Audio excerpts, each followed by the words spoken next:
Quelles sont vos chances de devenir un jour prix Nobel? Si vous n'êtes pas très science, ça risque déjà d'être compliqué parce qu'on va se concentrer sur les Nobel de médecine, physique et chimie. La revue Nature a analysé les caractéristiques des gagnants depuis 1901 pour dresser le portrait robot d'un prix Nobel. Commençons par l'âge. Si on compare celui de tous les lauréats depuis 1901, vos meilleures chances de réussite seraient d'avoir 54 ans, l'âge le plus répandu. Si vous êtes une femme, ça se complique, le prix n'en a récompensé que 11 au XXe siècle et 15 depuis l'an 2000.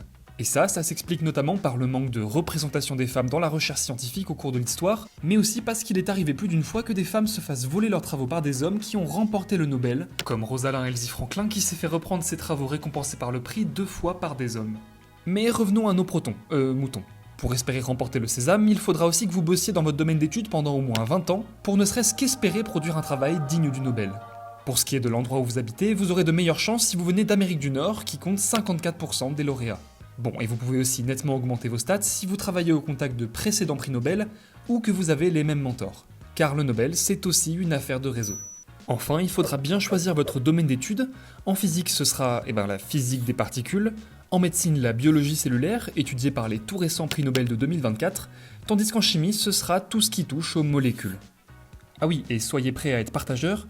En médecine notamment, 65% des lauréats peuvent être plusieurs, 2 voire 3 sur un même prix.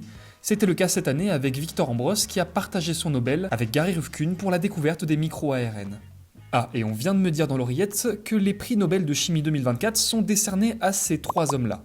2 d'entre eux ont travaillé et fait leurs études en Amérique du Nord, comme par hasard. La moyenne d'âge de ces deux-là, c'est 55 ans, soit à 1 an près l'âge le plus représenté des prix Nobel. Et leur domaine d'études commun, c'est la biochimie moléculaire, dans le top 6 des plus représentés. Voilà, maintenant vous avez toutes les cartes en main pour être le Nobel de demain. Bon courage, il va en falloir.